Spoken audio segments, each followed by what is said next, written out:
Magic the Gathering is introducing an entire set based on Spider-Man, and sure, he is probably one of the most famous and well-known characters in comic book history, as well as my own personal favorite, as cliche as that is. But hey, maybe you don't know about Spider-Totems, the Peter Parker who became the Lizard, or the time that Doc Ock became Spider-Man, or even the time that Venom became the God of Light and the King of all Symbiotes. So, just like I did with the Final Fantasy set, I will be covering every card and character in the Spider-Man set, what they do, and how they represent the lore that inspired them. This took a lot of time and effort, and the script is like 50 pages long, so if you could leave a like and subscribe to show some support, that would be very appreciated. On top of that, long videos like this are torture for my editor Dakota, so leave a nice comment for him saying that you appreciate his hard work. Anyways, let's get into it. I'll be breaking this video down into several parts, the first of which will be about Peter Parker as Spider-Man specifically. And the best place to possibly start is obviously with the origin of Spider-Man. As we all know at this point, Peter was bitten by a radioactive spider and was given spider-like powers.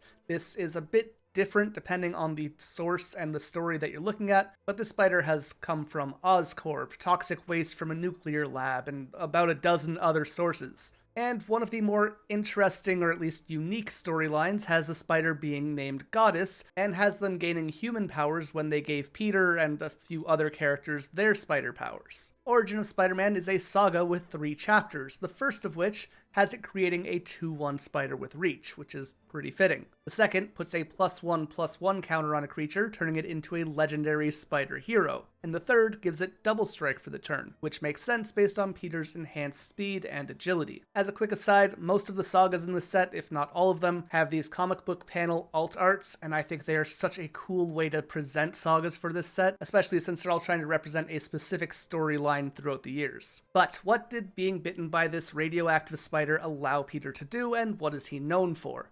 Well, the first and foremost ability he gains is Spider Sense, the ability for his body to detect incoming danger and to react to it automatically. This allows him to avoid almost any injury unless he actively puts himself in danger. That said, while this can warn him about danger, it doesn't tell him what that danger is, just that he has the potential to be hurt very soon. So it's not exactly precognition, but it is extremely helpful. You got some kind of spider sense or something? That's funny you should say that. As a card, this is a 2-mana instant that you can web sling in for 1 blue mana. Web slinging is a new mechanic in this set, which is essentially ninjutsu. Basically, you can cast this card for the web slinging cost by returning a tapped creature you control back to your hand. The art on Spider Sense has Peter dodging out of the way of Green Goblin's glider, which ends up going to kill the goblin instead of him. The spider also gave Peter the ability to climb up walls by manipulating the attraction and electrostatic force between him and other surfaces, to the point that he can hold several tons with a single finger holding him to the ceiling. That said, in the Sam Raimi movies, Peter gets small spider-like hairs on his skin to do this, which also works, I guess. Regardless though, the card Wall Crawl shows this off, though it does have Miles on the art as opposed to Peter. This is a 4-mana enchantment that creates a spider token with reach, and then gives 1 life per spider that you control. It also gives your spiders +1/+1 and stops defenders from blocking them, essentially allowing your cards to sneak past guards by wall climbing around them. We also see this idea in Hide on the Ceiling, where he is hiding from Aunt May so that she doesn't see him as Spider-Man. This is an instant for X and a blue that exiles X target artifacts or creatures, and then returns them to the battlefield in the end step. Of course, Spider-Man also has insane strength as well, lifting as much as 20 tons. One of the most iconic panels of Spider-Man demonstrating his strength, which I suppose he does dozens of times throughout the years now, is originally from Amazing Spider-Man 33. Peter is trying to get his hands on a serum to cure Aunt May, who has been made sick after receiving a transfusion of his radioactive blood. However, Doc Ock also wants this serum, and in their struggle, the villain's underwater base begins to collapse. Peter is trapped inside and is forced to hold everything up as water floods in, all while the serum that will save his aunt's life is sitting at his feet, just out of reach. It all seems like too much for him, and he accepts the idea of being crushed, but at the last moment he gets visions from his aunt and uncle, which he uses as motivation to surpass his limits and free himself. Which is what we see in Strength of Will, a 2-mana instant that makes a creature indestructible, and gives them +1/+1 equal to the damage they would take this turn. Basically, the harder a situation that Peter finds himself in, the stronger he will make himself to overcome it. His strength is also being shown off in Steel Wrecking Ball, as Peter swings a massive wrecking ball around with ease. This is a 5 mana artifact that deals 5 damage to a creature when it enters the field. You can also discard it and pay 2 mana to destroy another artifact, and I actually think this is a super fun design space to actually play around with. Spider-Man, of course, is also known for his webs. Depending on the series or the story, they will sometimes be a part of him organically, and sometimes it will be an invention. Though I tend to prefer when they are something that he invents, as it shows off his intellect and his ingenuity. The web fluid that he creates is stronger than steel and has been upgraded to be able to stop bullets, can survive up to 1,000 degrees, and can stick criminals to just about any surface for a full hour, though Otto Octavius did make them last longer when he was Spider-Man. Web Shooters is a 2 mana equipment that gives a creature +1/+1 and reach, and then lets them tap a creature an opponent controls whenever they attack. And we can see why they can do this on Web Up, a 3 mana enchantment that exiles a non-land permanent an opponent controls until it leaves the field, locking them in place until the webs dissolve and the police can show up to arrest them. Peter also has a utility belt for holding his web fluid capsules, which we see in the secret lair version of Sol Ring. Occasionally, we'll also see him doing something fun like making a hammock out of webs, which we first saw in Amazing Spider-Man 136, and can also be seen in the new art for Reprieve. While not powers, Peter is also known for certain sounds and quips. For example, the sound of his web, Thwip, a 1 mana instant that gives +2/+2 and flying for the turn, as well as giving you 2 life if the target was a spider. And with great power comes great punches, which brings us to Kapow, a 3 mana sorcery that puts a +1/+1 counter on a creature you control, and then makes it fight an opponent's creature. In the art, you can see Peter shattering Mysterio's fishbowl with a punch, which is pretty fitting. And of course, Peter is always quick to make a joke as well. Quips are just as important as thwips are for Spider-Man. Which brings us to Wisecrack, another 3 mana spell, this time being an instant,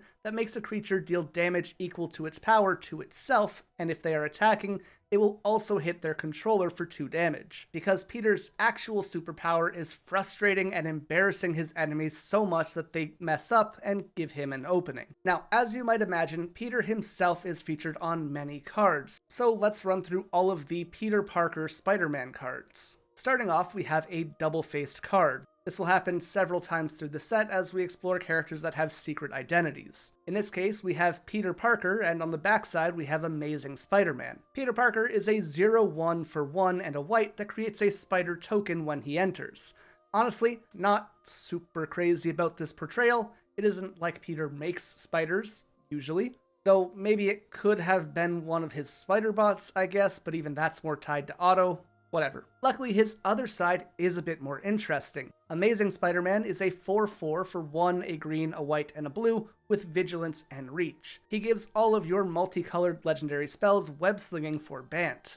This is both fitting of Peter's speed and agility, as well as his sense of teamwork, as we've seen him show up in the nick of time to work with groups like the Fantastic Four, the Avengers, the X-Men, and just about everything in between. Now, from Peter Parker and Spider-Man to Spider-Man, Peter Parker. This card is a 4/4 for 5 mana with flying that lets you put a +1/+1 counter on a creature that you control and give them indestructible for the turn whenever you gain life. Flavor-wise, this is kind of weird. Flying is fine, I guess. Spider-Man doesn't fly, but I get it with the web slinging. And giving another creature indestructible is also something that kind of works with Peter, as his whole thing is not letting other people die. So sure. However, having the trigger be based on life gain feels kind of out of place for me, but at least the art is great. Our third Spider-Man card is Spider-Man Web Slinger. This is a much more simple card, simply being a 3/3 for 3 that can web sling in for 1 white. It is a super functional card, and I like the detail of Peter having his backpack and school supplies on in the art, because figuring out how to balance his hero and personal life is a huge part of his story. Now, different Spider-Man series tend to have different adjectives in the name. Most iconic is the Amazing Spider-Man, but in this set we see some of the other names as well. For example, Spectacular and Sensational Spider-Man. Regardless of the title though, Peter is always your friendly neighborhood Spider-Man, as seen in the 4-cost enchantment aura, Friendly Neighborhood.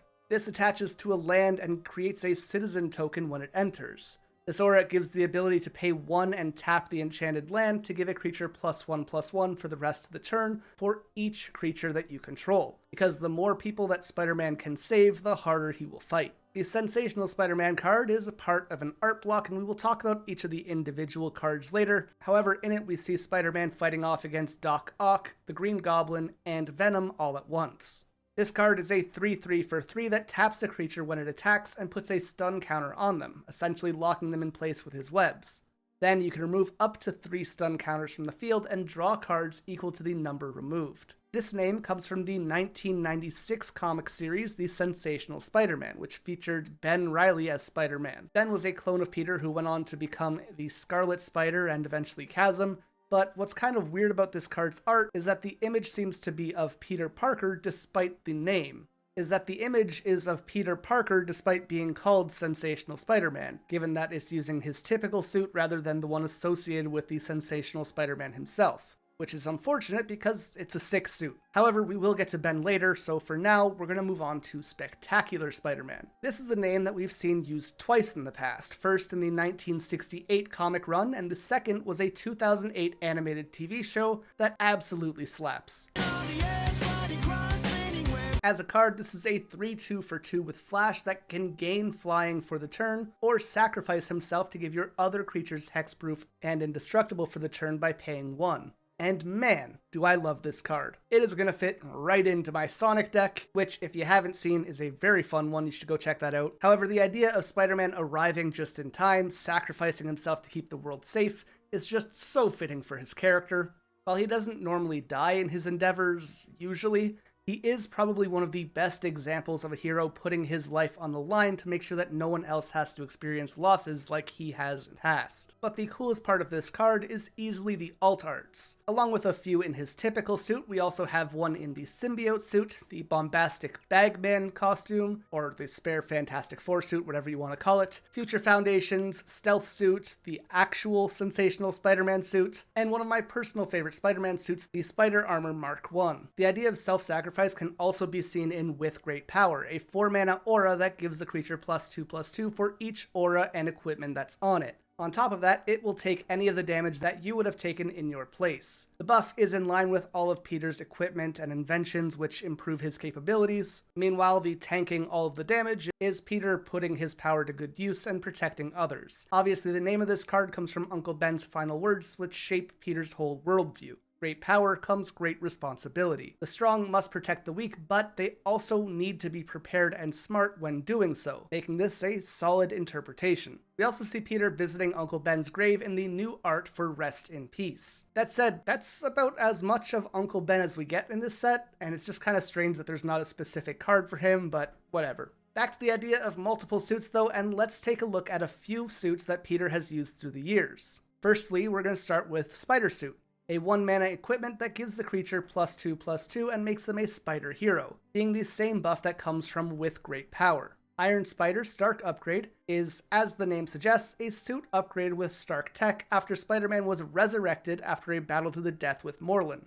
a character we will talk about later. This is yet another of my favorites, featuring 4 golden metal legs, which he can use and manipulate freely. Originally introduced back in the Amazing Spider-Man 529 in 2006, Peter used this suit until he swapped sides in Civil War. However, there's a bunch of variants across different series and universes as well, but it always looks badass. The card is represented in a 3-mana 2/3 legendary artifact creature with Vigilance that taps to put a +1/+1 counter on all of the artifact creatures and vehicles you control. You can also pay 2 mana and remove 2 +1/+1 counters from your artifacts in order to draw a card. Basically, the short version is that this Spider-Man makes the most of the tech he has available to him. Iron Spider also appears on the reskin of Alebo, the Ancient Witness. Listen, this video is about me pronouncing Spider-Man stuff right. I don't gotta say the magic stuff right all the time. The more important thing is that this is one of my favorite comic book covers of all time, with Civil War number 3, in which we see him pinning down Captain America's shield below the Iron Spider armor.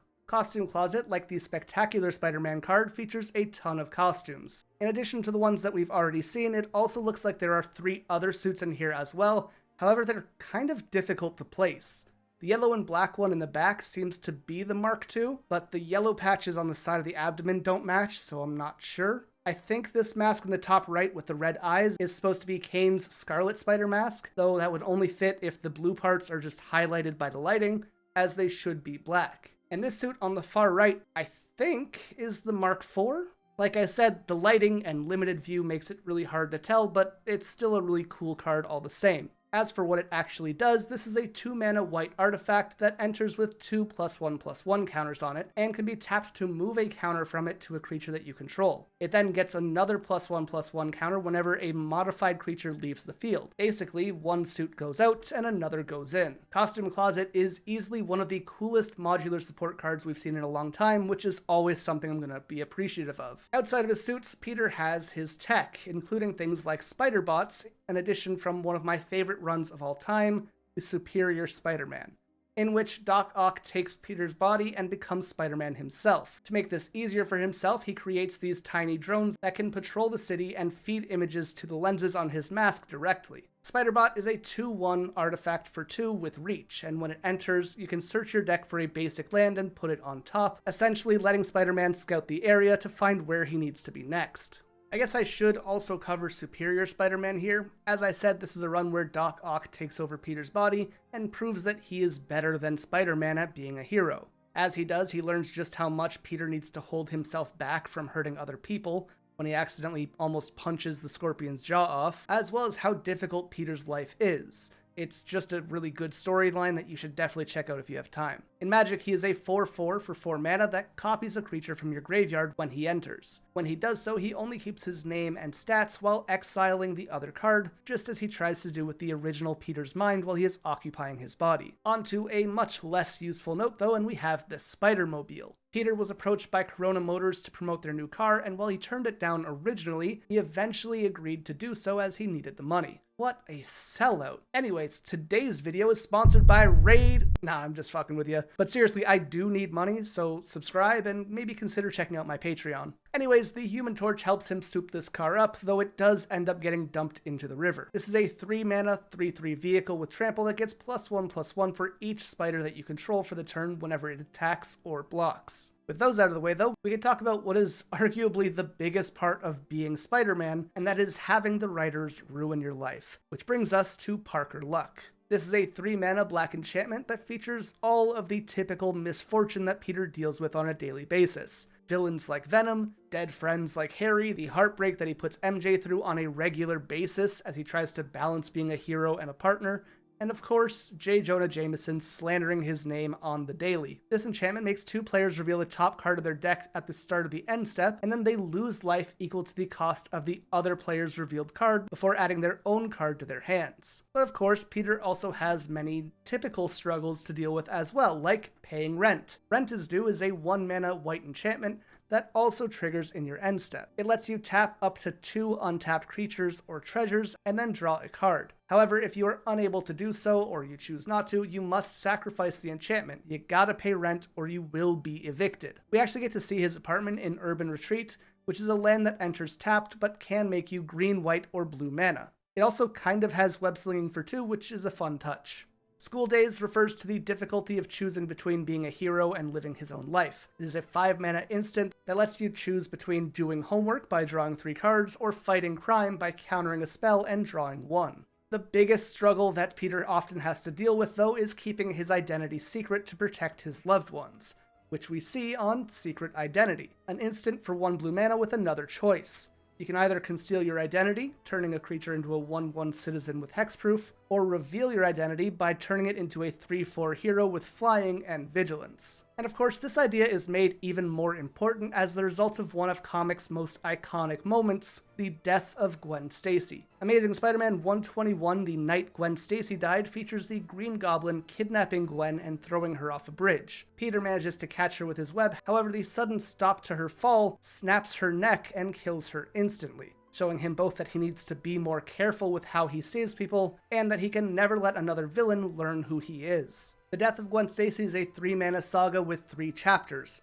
1 is to destroy a creature, 2 has each player discarding a card or paying 3 life, and 3 exiles any number of cards from a player's graveyard. The death of Gwen, the mental toll that it takes on Peter, and the thought of ruining the life that he could have had with her and throwing away their memories together. This is a dark card, and as you might expect, the negativity and stress from being Spider-Man has gotten to Peter many times, most iconically in Amazing Spider-Man 50, The Amazing Spider-Man No More, in which we have this famous shot of him leaving the spider suit in a trash can as he walks away in the rain. Fittingly, this appears on Spider-Man No More, a 2-mana enchantment aura that makes a creature into a citizen with base power and toughness 1, and gives them the ability Defender, but removes all of their other abilities.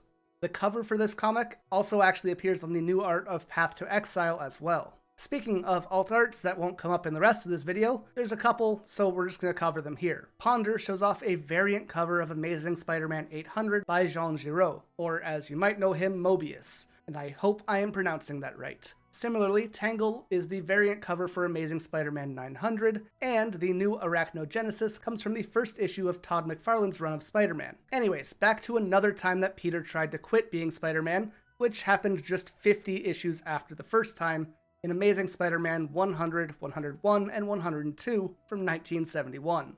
In these, he tries to remove his powers with a serum, but it goes terribly wrong and he grows 4 extra arms. The card, Grow Extra Arms, is a 2-mana instant that gives the creature +4/+4 until the end of the turn, and costs 1 less if it targets a spider. And speaking of the non-Spider-Man parts of his life though, Peter works as a photographer for the Daily Bugle, iconically taking pictures of Spider-Man, which we see as a 3-mana artifact that lets you look at the top 5 cards of your deck when it enters, and then choose up to 2 of the creatures there to put in your hand. You can also sacrifice the pictures to make a treasure token, getting paid by turning in your work. On top of that, we see how Peter takes these photos with Peter Parker's camera, which is webbed to a wall during a fight with Green Goblin. This is a 1-mana artifact that enters with 3 film counters. You can pay 2, tap it, and remove a counter to copy an activated or triggered ability, and choose a new target if you'd like. With that, we are approaching the other Spider People, but we do have 2 cards we have to talk about first. Starting with the meme, Imposter Syndrome. This iconic image of 2 Spider-Mans pointing at each other is from the 1960s cartoon. It is a 6-mana enchantment that says whenever a non-token creature you control dies, you can make a copy that isn't legendary, which is a super cool representation of the card. And speaking of cool, before we get into the other Spider People, we should talk about what is probably the biggest upgrade that Peter has ever had, Cosmic Spider-Man, which unfortunately means we have to talk about the Enigma Force. This is a cosmic being used by the Beyonders to maintain balance in the multiverse, and it also acts as the God of Light. It is typically sent to an individual and then gives them the powers and memories of Captain Universe. The card Cosmic Spider-Man is a 5/5 for Wooburg, who has Flying, First Strike, Trample, Lifelink, and Haste, and he will share all of those keywords with all other spiders at the start of combat on each turn. And with that, we can finally get into all of the other Spider People, though we do need to do some prep work. This largely goes back to the Spider-Verse event in 2014, in which Morlun learns that Spider-Man freed Silk, so he kicks off the Great Hunt, a plan to exterminate every spider totem in the universe, with spider totems being the spider people who are connected to the web of life and destiny. So, a lot of buzzwords there. Let's start with Morlun. He and his family are totems of the Leech, beings who could live forever if they continued to feed on other totem people. They capture the Master Weaver and use it to gain access to the other dimensions where they could begin hunting all of the spider totems across the multiverse. Which brings us to Morlun, Devourer of Spiders. This is a 2/1 creature with lifelink for X and 2 black, who enters with a +1/+1 counter equal to the amount that you paid for X. He then deals X damage to an opponent. If you think about the X mana representing the number of spiders that he has consumed, it's actually a pretty flavorful and cool card. The Master Weaver also appears on the new alt art for Arasta of the Endless Web, and the Web of Life and Destiny also receives a card, this being an 8-mana enchantment with Convoke that lets you put a creature from the top 5 cards of your deck onto the battlefield at the start of each of your combats. I do like the idea of it having Convoke, and that representing a connection to all of the other spiders. With the background stuff done though, we can talk about Spider-Verse, a 5-mana enchantment that turns off the legend rule for spiders that you control. On top of that, when you cast a spell from anywhere other than your hand, you can copy it, and choose a new target. Or if that was a permanent, you can copy it and give it haste, though that only happens once each turn. Turning off the legend rule to give you access to infinite spider people is also very good flavor, because as we'll find out, there are more than a few Peter Parkers who become Spider-Man. After the Great Hunt was stopped by the Spider Army, some spider people were unable to return to their homeworlds or just generally wanted to help others out. So they chose to stay in Loom World and used the Web of Life and Destiny to travel to worlds which had lost their spider totem to protect them whenever they are needed. These were called the Web Warriors, which is a 5-mana 4/3 that gives each other creature you control a +1/+1 counter when it enters. The Web Warriors travel the multiverse with their spider bracelets, aka Dimensional Travel Watch, or as we see in Magic, the Interdimensional Web Watch. This is a 4-mana artifact that exiles 2 cards from the top of your deck and lets you play them until your next turn ends. You can also tap it to create 2 mana in any combination, though you can only use that to cast exiled spells. And we might as well also include the Multiversal Passage land here, which chooses a land type as it enters and will become that type of land. You then have to pay 2 life or it will enter tapped. Now, many of the various spider people that we're going to be talking about appear on Thrill of Possibilities new art, but now that we know why we have so many different spider people or spider totems, whatever you want to call them, we can actually talk about all of the other spider heroes who get cards. And the most iconic other Spider-Man is probably Miles Morales. One of my favorite comic runs of all time is Brian Michael Bendis' Ultimate Spider-Man, which comes to a peak with the Death of Spider-Man storyline. This is followed up by Ultimate Fallout and the introduction of the new Spider-Man, Miles Morales. After Peter dies, Miles' uncle breaks into Osborn Industries to rob them. However, he unknowingly picks up a genetically enhanced spider and brings it back with him, which ultimately bites Miles. And this is how he gets his powers, just like Peter. Our first Miles card is Spider-Man Miles Morales. This is a 5/5 for 4 and 2 green with Vigilance and Trample. When he enters and attacks, you can put a +1/+1 counter on each other creature you control, giving them Trample as well. This is kind of cool in the idea of supporting those around him, but I don't know how I feel about Miles being a stompy Trample card. It just doesn't feel like great flavor for his character, but it's fine, I guess. His other major card is a double-faced card, either being a 1/2 for 1 and a green, or a 4/3 for 3 and Naya. Miles Morales puts a +1/+1 counter on up to 2 target creatures when he enters, or you can pay his flip cost for Ultimate Spider-Man, picking up First Strike and Haste, as well as the ability Camouflage. By paying 2 mana, he gains a +1/+1 counter, as well as hexproof and becoming colorless for the rest of the turn. On top of that, when you attack, you can double the number of each counter on each spider or legendary you control. I think this side of him is really awesome, and it's a great show of how his abilities differ from Peter, as camouflage is something that Peter can't do, but Miles can. Another example is that Miles can generate bioelectricity in a few ways, one of which is his Venom Blasts, which allow him to shock a person's nervous system or disrupt technology. And this gets a card. Venom Blast in Magic is a sorcery for 4 mana that puts 2 +1/+1 counters on a creature and then allows them to deal damage equal to their power to one other creature. This is in line with that +1/+1 theme that they gave Miles, though I like it a little bit more in this card because of the damage effect. Miles basically charges up, strikes someone else, and stuns them before they can hit him back. As for the art of this card, we see Miles fighting Kraven in it. Our last major Miles Morales card is Spider-Man Brooklyn Visionary,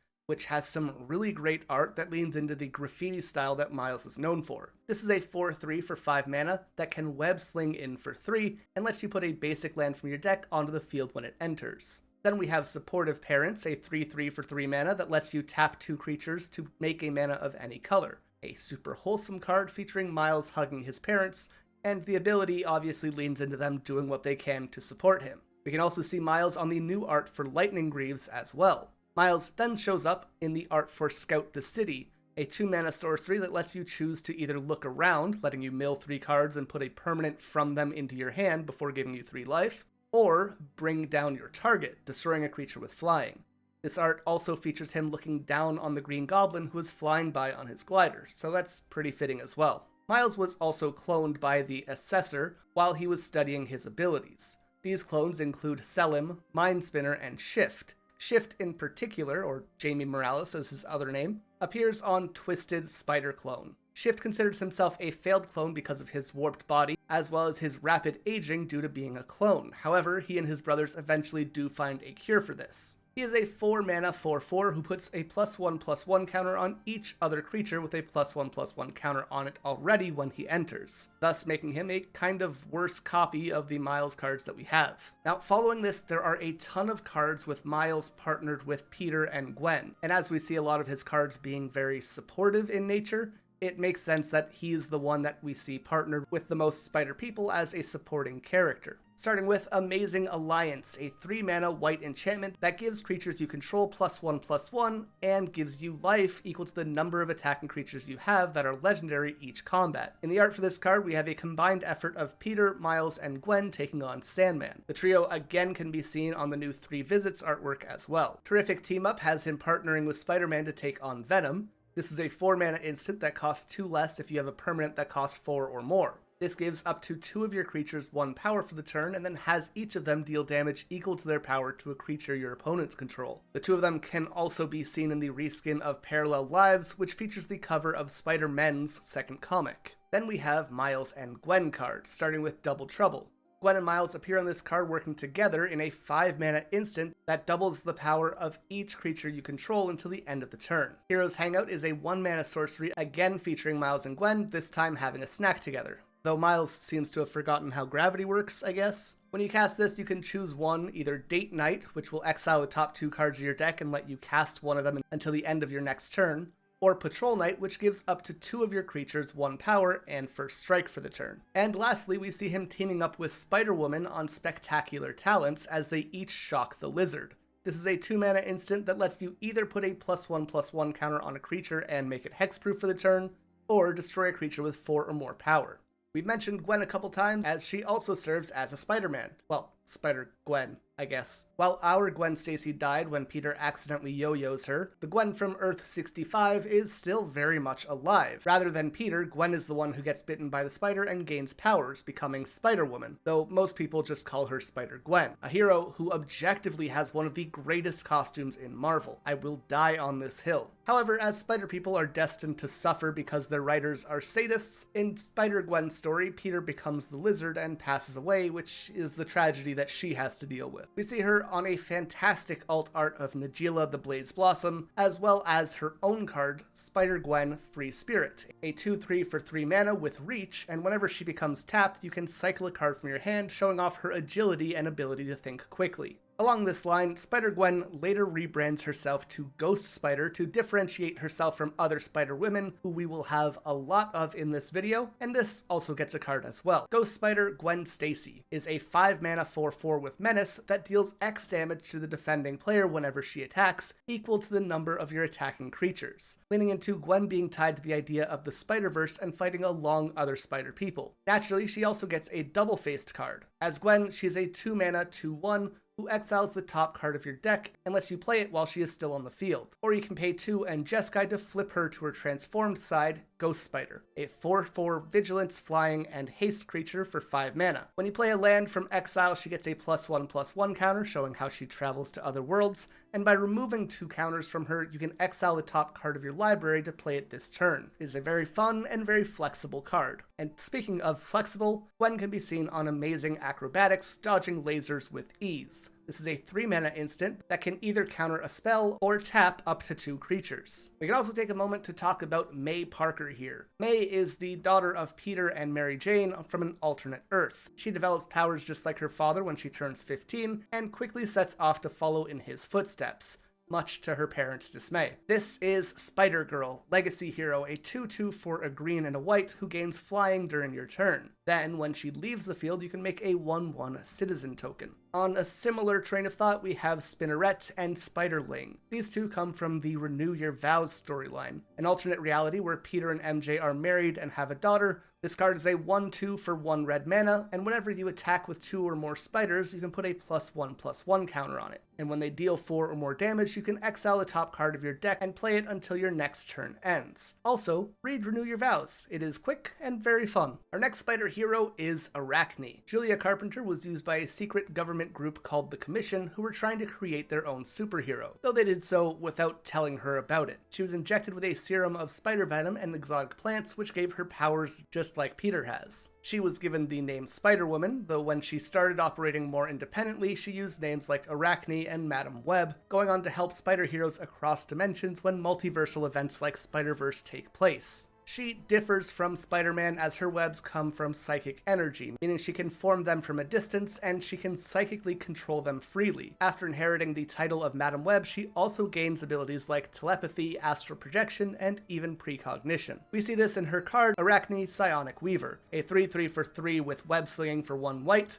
and when she enters, you can look at your opponent's hand and choose a card type other than creature. While she's on the field, spells of that type cost 1 more mana to cast. We also have the original Madam Web. Despite being born blind and paralyzed, Cassandra Webb developed powerful psychic powers which allowed her to act as a medium. This psychic ability let her help Peter in various ways and allowed her to have a stronger connection to the web of life and destiny. Madam Web Clairvoyant is a 6 mana 4/4 that lets you look at the top card of your deck at any time, unless you cast either spiders or non-creature spells from there. On top of that, when you attack, you can mill a card if you'd like. The background art for this card features Maddie Franklin's Spider-Woman, Julia Carpenter's Madam Web, Ben Reilly's Jackal, and Spider-Man fighting a giant monster which turned out to be the Juggernaut, despite how the image looks. Then there is yet another Spider-Woman, Jessica Drew. That makes 4 so far if we include Spider-Girl, who also went by Spider-Woman at one point. Jessica first appeared in Marvel Spotlight's 32 in 1976, confusingly using the name Arachne. She would return the following year to be the first Spider-Woman in Marvel history. Her father was a geneticist who found uranium in their property, which made them very rich, though it did poison Jessica and left her very ill. To help, he began injecting her with serums that he made from spider blood and then locked her in a genetic accelerator, where she stayed in stasis for decades. When she was released, she joined Hydra as a high-ranking officer, though she eventually turned against them when ordered to kill Nick Fury, and later went on to join S.H.I.E.L.D. herself, and eventually became a new Avenger, part of S.W.O.R.D., the Spider Force, and the Order of the Web. Her powers are very similar to Peter's, but she's also immune to toxins, drugs, and poisons, and can generate bioelectric blasts like Miles can. She also has a healing factor and can produce powerful pheromones to manipulate emotions. Spider-Woman Stunning Savior is a 2/2 for 2 with flying that stuns all creatures and artifacts your opponents control on the field by making them enter tapped. And we might as well cover our last Spider-Woman as well for this set, being Maddie Franklin. She is the niece of J. Jonah Jameson and was introduced in the Spectacular Spider-Man 262 in 1998.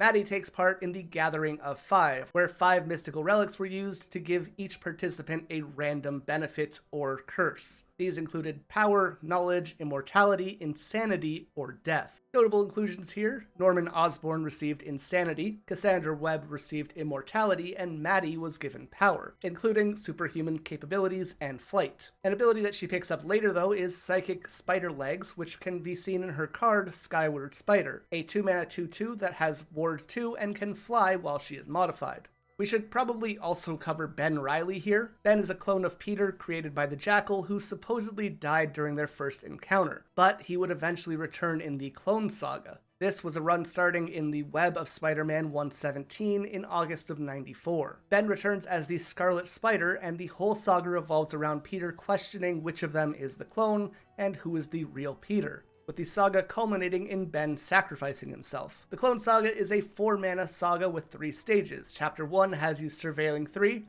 Chapter 2 makes a non-legendary copy of the next creature you cast that turn, and Chapter 3 lets you pick a creature's name, and if that creature deals combat damage to a player, you can draw a card. The art features a DNA strand leading up to the Jackal, with Peter on one side and Ben on the other. As for Ben Reilly himself, he later gets resurrected by the Jackal, who repeatedly kills him and revives him to perfect cloning, until Ben goes insane, kills the Jackal, and becomes the Jackal himself. And later he would go on to become Chasm. This dude had a rough run of things for a long time, even as far as Spider-Men go. He appears in Scarlet Spider Ben Reilly, a 4/3 with trample for 3, who can web sling in for a red and a green. He also has Sensational Save, meaning that if you web sling him in, he enters with a number of +1/+1 counters equal to the creature he's swapped in with's mana value. Ben also appears on the new art for Rite of Replication, sort of. This is a panel from Maximum Clonage, and the back of Ben's head can be seen at the bottom left of the card's art,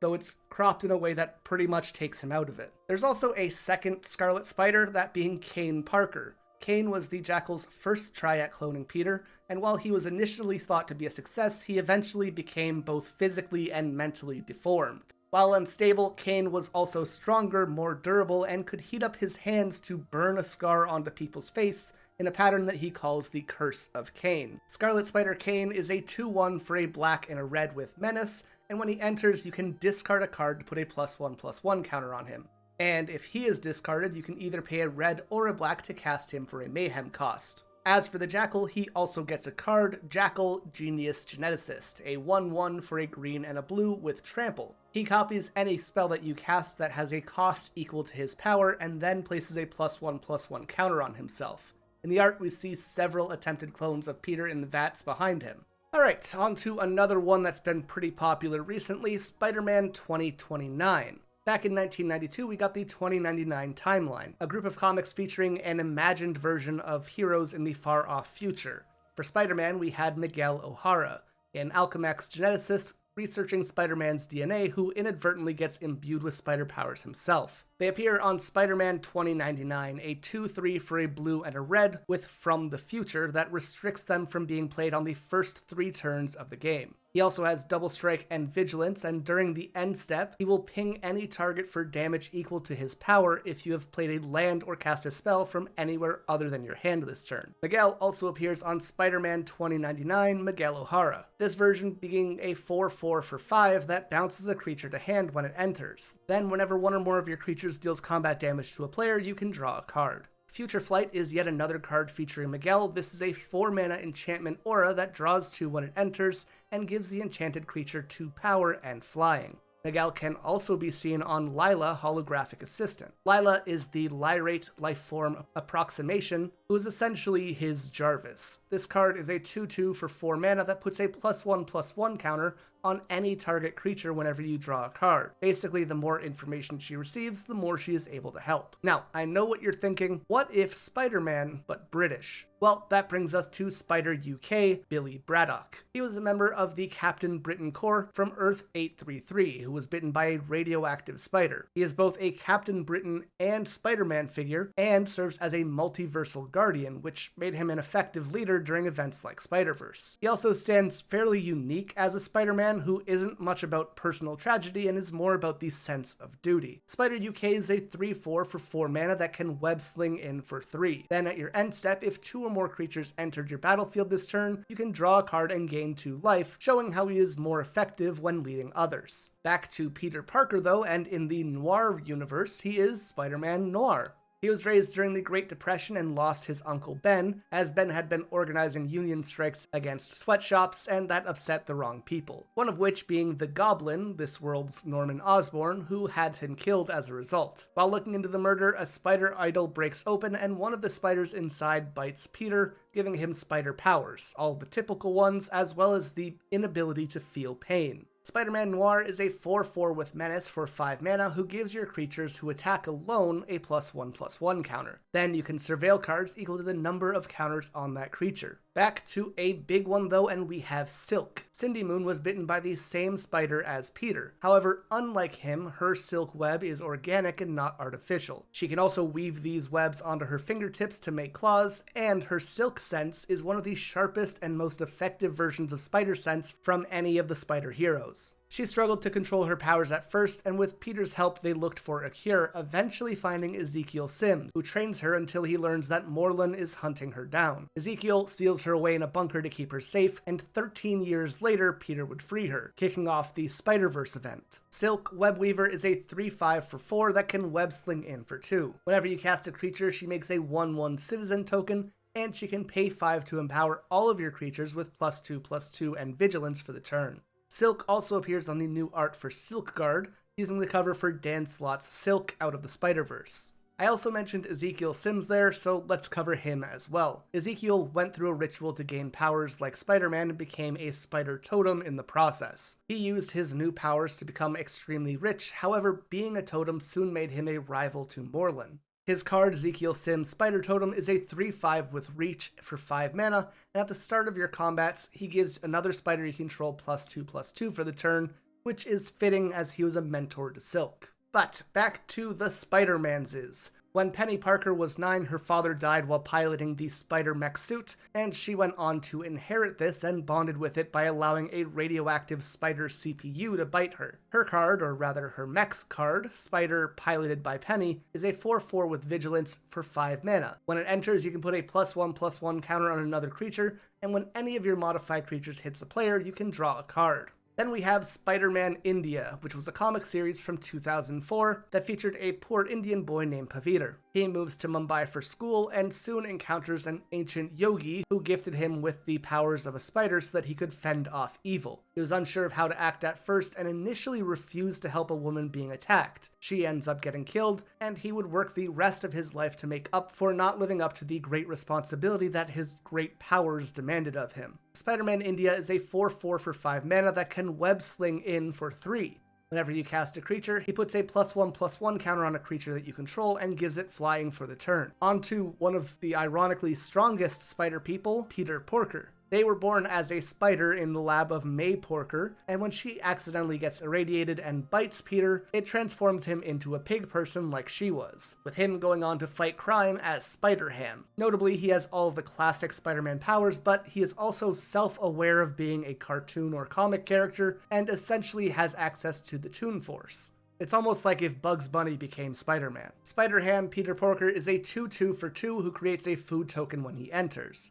His ability, Animal Mayhem, gives a bunch of other animal typal groups +1/+1 while he is on the field. And speaking of animals, let's cover all of the animal versions of Spider-Man. Spider-Rex Patarker is a Spider-Man from a prehistoric Earth, and he and another dinosaur named Tyrannosaurus were hit with a meteorite that had an alien spider on it. When they woke up, their bodies had been swapped, they had costumes, and Patar had spider powers which he used to defend himself and protect others. He appears on Spider-Rex Daring Dino, which is just the classic Colossal Dreadmaw stat line of 6/6 with Trample for 6, but they also have Reach and Ward too. And rounding out our animal spiders is Spider-Cat, a house cat who gains spider powers. That's kind of it. They appear on Masked Meower and are a 1/1 with haste for 1 red mana that you can sacrifice to cycle a card. Back to humans, and we have Aranya, the Heart of the Spider. This is a 3 mana 3/3 who puts a +1/+1 counter on a creature when you attack. Then if a modified creature deals combat damage to a player,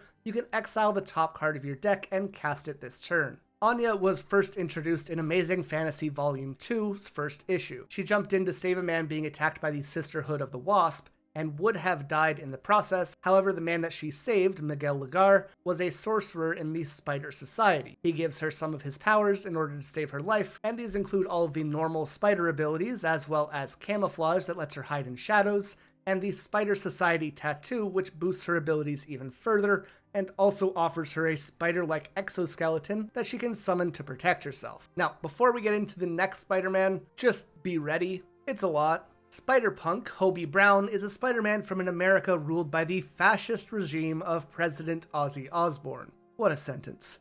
He got bit by a spider that was made radioactive by illegal waste dumping, and alongside his friend Captain Anarchy, he fights for freedom against Ozzy Osbourne. Spider-Punk is a 2/1 for 2 who gives Riot and inspires your other spiders to also gain Riot to help him fight against the man. On top of that, he stops oppression by turning off counterspells and ensuring damage can't be prevented. Next we have Margot Kess, who comes from a futuristic world where people live and work in virtual reality. She uses her spider powers to protect cyberspace as the digital hero Spider-Bite, which we see in Spider-Bite Web Warden. This is a 2/2 for 3 that bounces a non-land permanent to its owner's hand when she enters. Following her, we have one of my favorite Spider-Mans and a running joke in my friend group for a very long time now. Not sure why, we just all find them hilarious. This comes from Spider-Geddon number 3 from 2018. In this story, Peter and Gwen go to visit Horizon Labs, where they see a huge colony of spiders that was being blasted by radioactive energy. Peter falls into them and is seemingly consumed. However, they actually incorporate him, becoming a hive mind under his control and fighting crime as Spider-Man. Spider-Man Heroic Horde is a 2/3 for 2 that can web sling in for 6, which is a pretty high cost. But when they enter with that web slinging cost, you can gain 3 life and make 2 2/1 spider tokens with reach. That said, I'm not entirely sure, but I think Spider-Man is also the subject of Spider Manifestation, though that's just kind of my best guess, as I can't think of or seem to find anything else that it could be referencing. Spider Manifestation is a 2/2 with reach for 2 that can tap for either a red or a green mana. They also untap themselves whenever you cast a spell that costs 4 or more. And our last Spider-Person entry is Charlie Weber. She suffers from Ehlers-Danlos syndrome, and as a result, she needs either a wheelchair or crutches to move around. She was bitten by a spider several years ago, and despite her condition, she still became the hero Sun Spider. That said, her EDS does make her tire relatively quickly, though it does offer her a unique advantage as well in some ways. In particular, it lets her dislocate and bend her body in ways that others wouldn't be able to, which explains her card name, Sun Spider Nimble Weber. This is a 3/2 for 4 that gains flying during your turn, and when she enters, you can look through your deck for an aura or equipment to add to your hand. This is pretty fitting, as she relies on her web-shooting crutches and wheelchair mech when she's acting as a hero. But with all the spiders down, we can finally talk about some other relevant characters in our heroes' lives, starting with their allies. When talking about Peter's allies, the obvious first choice is his Aunt May, who adopted him with her husband Ben after his parents died. She appears as a 0/2 for 1 white who gives you 1 health whenever another creature enters your field. Then, if that creature was a spider, it gets a +1/+1 counter. This is the ultimate Spider-Man supporter, as she should be. We can also see her home in the suburban sanctuary land. Then, of course, we have Mary Jane Watson, or MJ, who is Peter's childhood friend and love interest after the death of Gwen Stacy, with the two of them getting married later, as we see in the new art for Wedding Ring. MJ has been both an actress and a supermodel over the years, even landing a role on a soap opera called Secret Hospital, though she hated her character and eventually quit when a fan named Hal Goldman began to threaten her. This role is actually referenced on MJ Rising Stars flavor text, and this is a 2/3 for 3 mana with Vigilance that gets a +1/+1 counter whenever you gain life. Ironically, she has a habit of calling Peter Tiger, and her ability matches a Johnny's Pridemate, which itself is a big cat person. MJ also appears on Romantic Rendezvous in the iconic upside-down kissing pose with Peter. This is a 2-mana sorcery that lets you discard a card to draw 2. She can also be seen on the new art for Unexpected Windfall, talking about how lucky Peter is to have her. MJ gets yet another card with Mary Jane Watson, a 2/2 for 2 that lets you draw when a spider enters your field once each turn. An alternate Mary Jane, MJ Watson, spelled EMJAY, from Earth 65, the same alternate world that Spider-Gwen is from, starts a band alongside Gwen, Glory Grant, Betty Brant, and Felicia Hardy. That said, the card art that shows this band has everyone except Felicia being present. The Mary Janes is a 4-mana 3/3 with Menace that costs 1 less for each creature who's attacked this turn. Essentially, you're going to be putting on an encore performance when you play them. Flavor text refers to their hit song, Face It Tiger, as well, which we will see in another card's artwork in a little bit. While not a person, the radioactive spider is also another fairly important part of the story as well. This typically is the starting point for most spider people's journeys in some way or another, and we get 3 different arts for it here. One being Peter and Cindy, one being the one that bites Miles, and the third showing off Peter, Gwen, and Miles together in a very gorgeous card art. This is a 1/1 for 1 with Reach and Death Touch, as well as the ability Fateful Bite. For 2 mana, you can sacrifice this creature, find a spider hero from your deck, and add it to your hand. Our next ally is for Miles, with the gangster himself, the guy in the chair. Basically, he helps Miles from his computer with any information that he might need while in action. This is a 2/3 for 3 that can be tapped for 1 mana of any color. You can also pay 3 and tap him to put a +1/+1 counter on a spider. And as I mentioned, this card has the Mary Jane's poster behind his computer. Selfless Police Captain features Gwen Stacy's father. He learned Peter's secret identity but never exposed him. And eventually, during one of Peter's battles with Doc Ock, Captain Stacy dove to save a child from falling debris, sacrificing himself to save the kid's life. With his last words to Peter, he asks that he take care of his daughter because she loves him so much. Ooh, that's awkward. Bonus points for whoever gets this and Death of Gwen Stacy on the field at the same time first. Anyways, this card is a 1/1 for 2 mana that comes into play with a +1/+1 counter on him. You could almost think of this as his role of being Gwen's protector being passed on to Peter. Next we have Starling, Tiana Toombs. She is the granddaughter of the Vulture who took care of her and her mother when her father walked out on them. Eventually Tiana's mother passes away and she goes to live with her grandfather. She deeply cares for him, and during this time together he gives her a suit similar to his own so that she can be a hero. Early on, she gets in a fight with Miles, thinking that he is a villain, however they quickly become allies. Along with her wings and armor, she also carries a laser gun, which is just kinda rad. Her card, Starling, Aerial Ally, is a 3/4 with flying for 5 mana. When she enters, you can give another creature you control flying for the turn, which, when you look at the card art, you can see Miles holding onto her with a web and flying through the air. Kinda cool flavor. Next in this group is a bunch of characters who are allies or antagonists depending on the day. For example, Black Cat. Felicia Hardy was first introduced in Amazing Spider-Man 194 back in 1979. She is an acrobatic thief with the ability to bring bad luck to those around her. Over the years, she has been an antagonist, an ally, a rival, and even a romantic partner. Not so subtly, she also has a very similar relationship to Peter that Catwoman has to Batman. Her card, Black Cat, Cunning Thief, is a 2/3 for 5 mana who looks at the top 9 cards of your opponent's deck when she enters. Because, you know, cats, 9 lives. You can then pick 2 of the cards to exile face down and put the rest on the bottom of their deck. After this, you can play the exiled cards for as long as they are exiled this way, and use mana of any color to pay for them. It is just a very cool and flavorful thief card. She also appears on Sudden Strike, a 2 mana instant that destroys an attacking or blocking creature, in which we see her getting her butt kicked by Silk. Aside from that, Black Cat can be seen on 2 reskins as well. Firstly, 9 Lives gets its art from the 2020 comic by Jed McKay during the King in Black storyline, while Deadly Dispute features her knocking the Vulture out of the sky.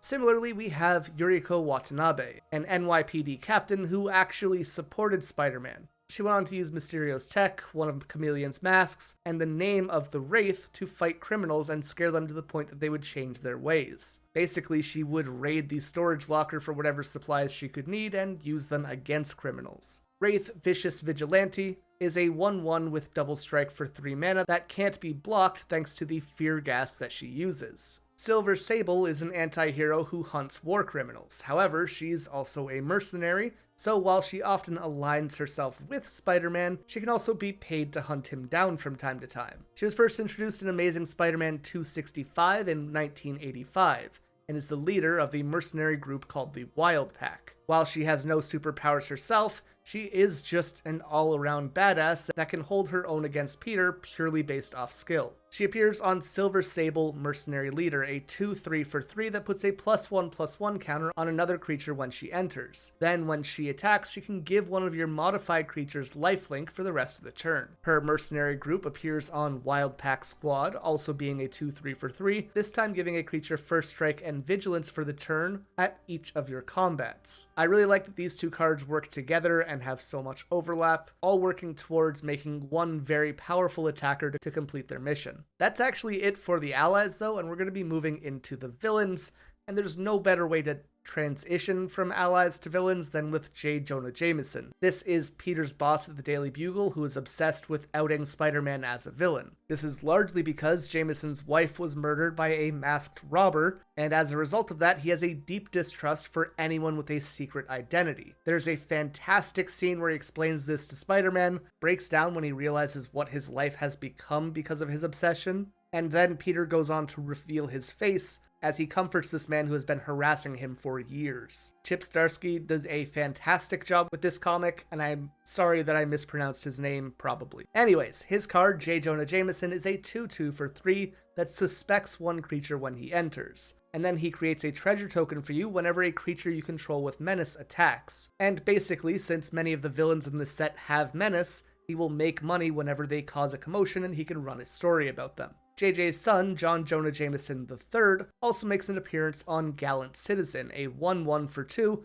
that draws when he enters. He was an astronaut who JJ believed should have been more appreciated, but who was overshadowed by masked vigilantes like Spider-Man. This story takes a bit of a dark turn though when he is sent to the moon on a secret mission. There he comes across a gemstone that he turns into a pendant. However, this stone held the essence of a god from the other realm, and when he wore it under a full moon, the pendant fused with his skin and transformed him into what would later be called Man-Wolf. This makes an appearance on the reskin of Huntmaster of the Fells and Ravager of the Fells, being Colonel John Jameson and Man-Wolf respectively. But, okay, on to the real baddies. Of all of Spider-Man's villains, the biggest and baddest is probably the Green Goblin, being introduced in the 14th issue of the comics all the way back in 1964. Norman Osborn was the son of a failed businessman and became obsessed with not turning out like his father. He founded Oscorp with Mendel Strom, married a woman named Emily, and had a son called Harry. However, Emily appeared to die shortly after, and Norman buried himself in his work to avoid dealing with that. Despite this, his company was still headed towards bankruptcy until the demon Mephisto approaches him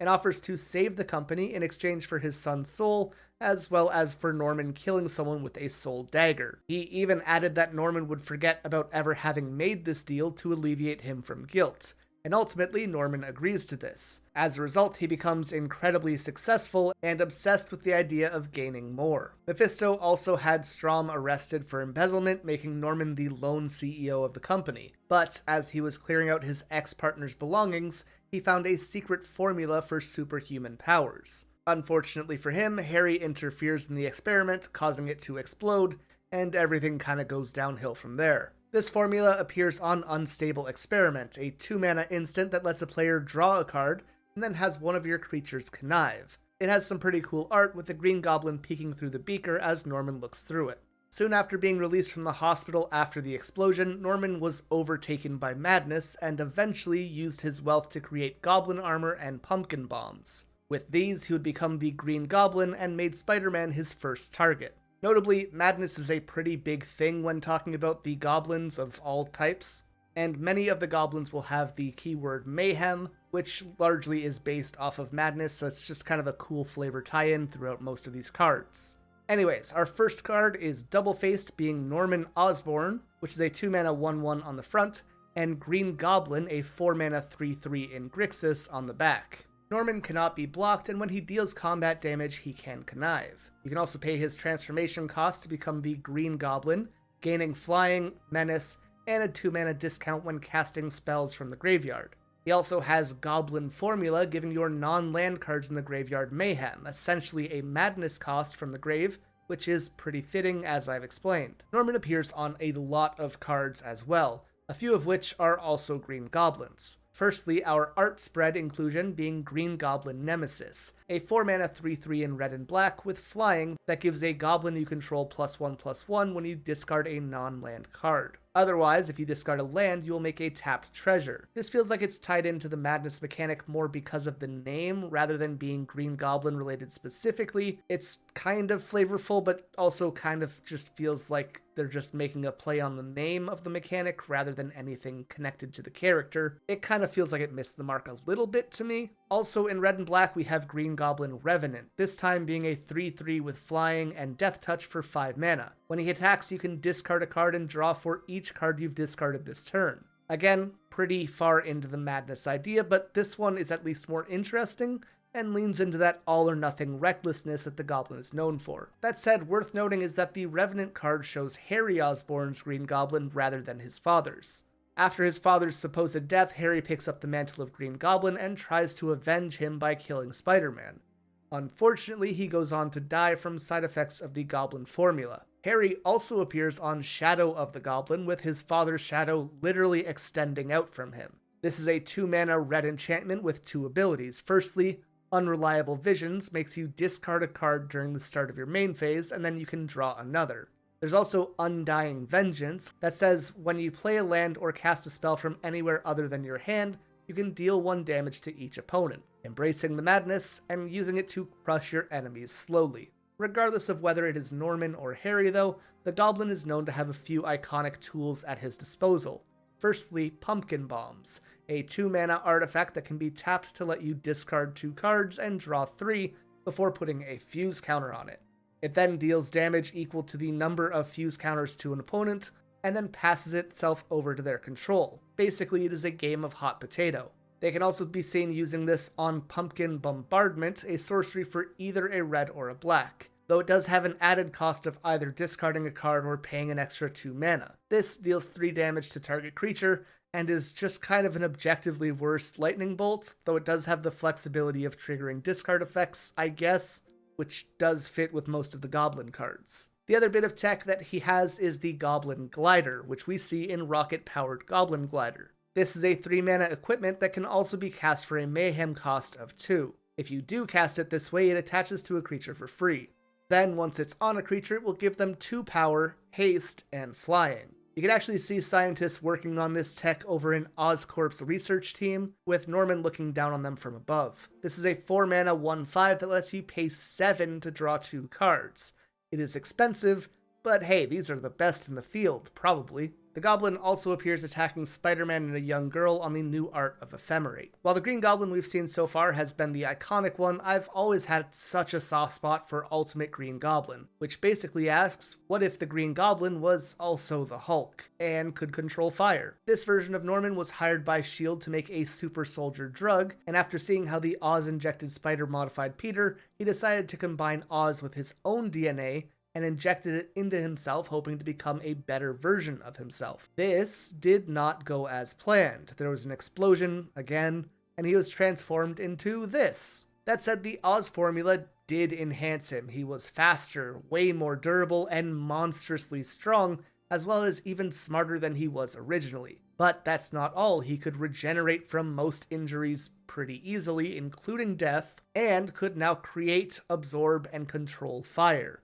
Fitting to this behemoth of a villain, we have a card for 3 mana as a 5/4 that has you discard a card during your upkeep and then create a treasure token. This goblin also has a mayhem cost of 3 mana, because even in death, the ultimate Green Goblin will always return. Now we briefly have to talk about the Miles Morales from Earth 616, the main universe, who is the villain called Ultimatum, who uses the Green Goblin's blood to make a drug that transforms regular people into goblinoids to serve under him, which we see in Raging Goblinoids. This is a 5/4 haste creature for 5 mana that you can also cast for a mayhem cost of 3, which is pretty cool because we are keeping the power, toughness, and mayhem ability of the ultimate Green Goblin. Keeping on this goblin theme, we have Roderick Kingsley, who used Norman's Green Goblin suit and tech to become the Hobgoblin. However, they aren't the only ones to use this identity, which is referenced in the card's flavor text. Other Hobgoblins include Jason Masondale Jr. and Phil Urchin. Hobgoblin Mantled Marauder is a 1/2 for 2 with flying and haste, and gets 2 power for the rest of the turn whenever you discard a card, pretty in line with the rest of the goblins. He also appears in the new art of Saw in Half, which has the cover art of the Origin of the Hobgoblin comic. Sort of related is Alchemax. This was a chemical corporation created when Allen Chemical merged with Oscorp, which Norman used as an opportunity to build a legacy of his empire. Over the years, Alchemax has been responsible for several things like experimenting on symbiotes, and in the 2099 timeline, it even basically controls all of society. One of Alchemax's creations were the Slayer bots. These were originally introduced to take on the Goblin Nation when they tried to take over New York, but eventually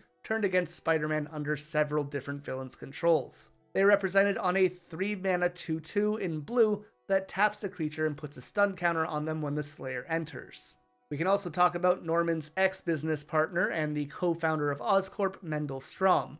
After Norman's deal with Mephisto locks Strom away for a decade for embezzlement, Strom dedicates the rest of his life to destroying Osborn's life by building robots. This eventually leads Strom to being nearly killed, though he survives with the Goblin Serum and turns himself into a robot later, also gaining the ability to control other robots with just his mind. He appears on Robotic Mastery, an aura for 5 mana that has Flash and gives the creature +2/+2, while also creating 2 1/1 tokens with flying. But with that, we are finally done with the Norman Osborn cards, And we can move on to another one of Peter's most iconic villains, Otto Octavius, Doc Ock. Otto was a brilliant and arrogant nuclear scientist who had 4 mechanical tentacles fused onto his body in a lab accident. As a result, he turns to crime, becoming obsessed with showing his superiority to others. So much so that he even went on to take over Peter's body in an attempt to prove himself as the superior Spider-Man. Dr. Octopus Master Planner is a 4/8 for 7 mana that gives other villains +2/+2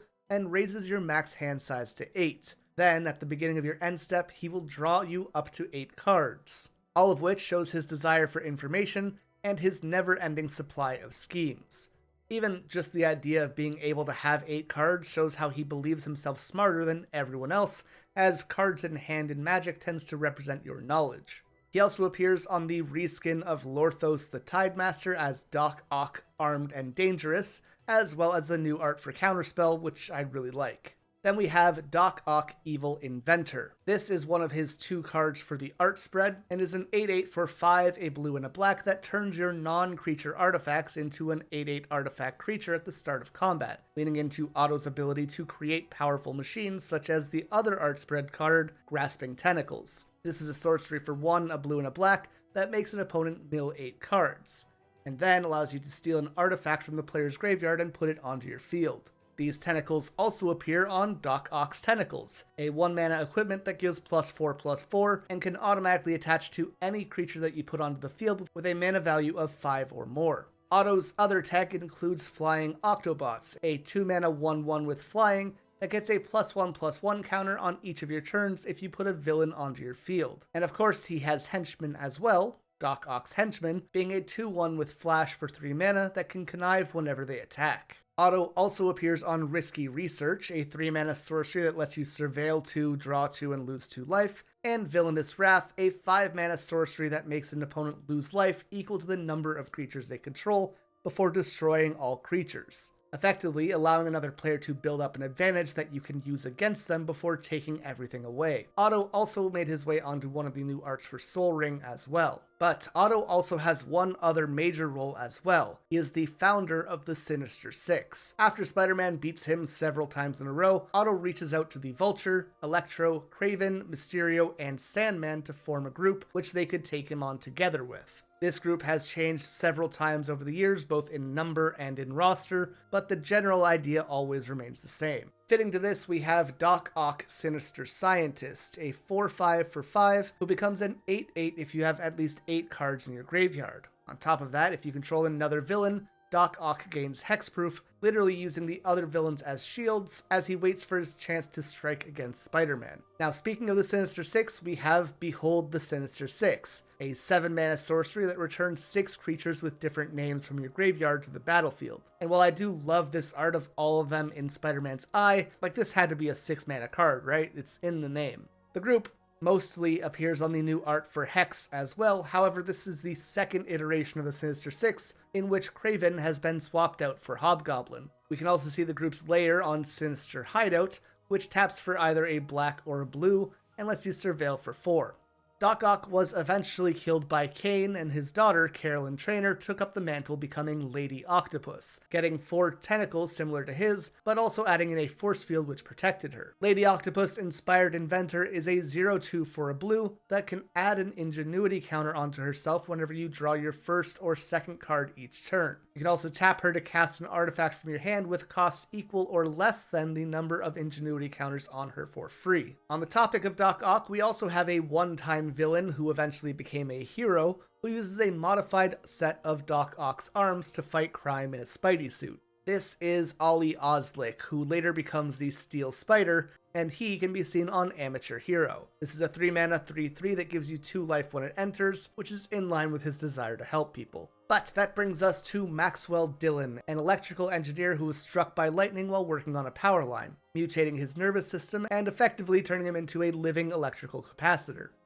I fell into a vat of electric eels. Electro, Assaulting Battery, features him as a 2/3 with flying for 3 mana who can store energy between phases, aka he makes it so that your red mana doesn't get lost as you change phases. Then, when you cast an instant or sorcery, he will generate a red mana for you as well. Finally, when he leaves the field, he allows you to pay X to deal that much damage to an opponent. Electro's Bolt is a 3 mana sorcery that deals 4 damage to a creature, or can be cast for its mayhem cost of 2. And naturally, Electro also appears on the Secret Lair art of Lightning Greaves as well. Another member of the Sinister Six, like Electro, is Quentin Beck, Mysterio. Quentin was a former Hollywood special effects artist and stuntman who used his mastery of illusions, chemistry, and robotics to commit crime. While villains like Doc Ock or Electro might be physically dangerous to Peter, Mysterio is more about messing with his mind. His card, Mysterio Master of Illusion, is a 4 mana 3/3 that creates a 3/3 illusion villain token for each non-token villain you control, though they do get exiled when Mysterio leaves the field. This is a really cool expression of his character, I think. Similarly, Mysterio's Phantasm is a 1/3 with flying and vigilance for 2 mana that allows you to mill a card when it attacks, effectively playing mind games as well. Mysterio also appears on 2 Through the Ages cards, being Traumatize and Mindbreak Trap, these being cover arts for Amazing Spider-Man 142 and 311 respectively. Keeping on the Sinister Six train is William Baker, better known as Flint Marko or Sandman.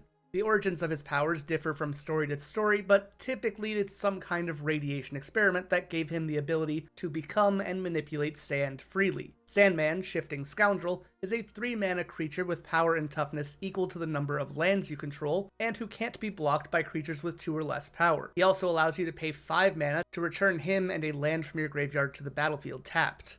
We also have Sandman's Quicksand, a 3 mana sorcery that gives all creatures -2/-2 for the turn, or which can be cast for its mayhem cost of 4 to make it only affect your opponent's creatures. Our next member of the Sinister Six is the Vulture, Adrian Toomes, yet another engineer who this time created a wingsuit that gives him the ability to fly and enhances his strength. Vulture, Scheming Scavenger, is a 6 mana 4/6 with flying that gives your other villains flying when he attacks. He also appears on Whoosh, battling against Gwen. This is a 2 mana instant with Kicker for 2 that bounces a non-land permanent to its owner's hand, and if you kick it, you can also draw a card. Before we finish the original Sinister Six's group with Kraven, I want to cover Spider-Man's first villain from Amazing Spider-Man 1, Dmitry Smerdyakov, the Chameleon. And yes, I can't read Russian names. Chameleon is a master of disguise with the ability to take on the appearance of anyone through the masks that he makes. Fitting to this, we have Chameleon, Master of Disguise, a 2/3 for 4 mana, who enters as a copy of another creature you control, though he does get to keep his name. He can also be cast for a mayhem cost of 3, and in his art we see him holding a mask of Spider-Man, with several other important figures behind him, including Mary Jane,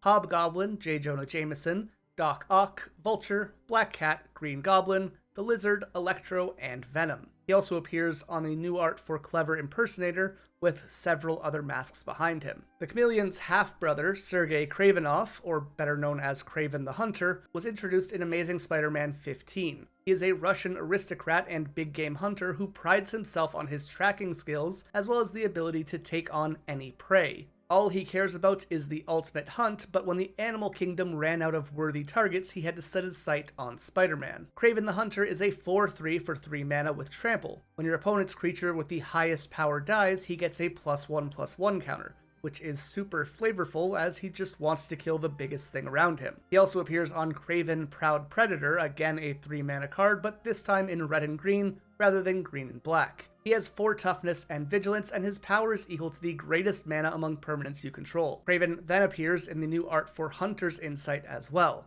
and his cats appear on Kraven's Cats, a 2 mana 2/2 that can pay 3 mana once a turn to give themselves 2/2 for the rest of that turn. And his mansion makes an appearance in Savage Mansion. But one of the most iconic storylines for Kraven is Kraven's Last Hunt. In his old age, Kraven decides to take on Spider-Man one last time. He shoots Peter and buries him, and then impersonates him to act as Spider-Man to prove himself as superior. The public immediately notices his more violent and brutal change in methods, but he manages to take on a villain called Vermin and win in a one-on-one fight, something that Spider-Man hadn't been able to do up to this point, as he needed to rely on Captain America to help win this battle. 2 weeks later, it is revealed that what he shot Peter with was a powerful tranquilizer, and Peter digs his way out of his own grave. He goes on to confront Kraven, but the man barely fights back, saying that his hunt is done now. Kraven then releases Vermin, and as Peter chases the other villain away, Kraven says that he has defeated his inner demons, proven himself as the greatest hunter, and achieved pure happiness. All before writing a confession and supplying evidence for the police to clear Spider-Man of any guilt from his time impersonating him, and then taking his own life with his rifle. It is a wild storyline. But how does this get reflected on its card?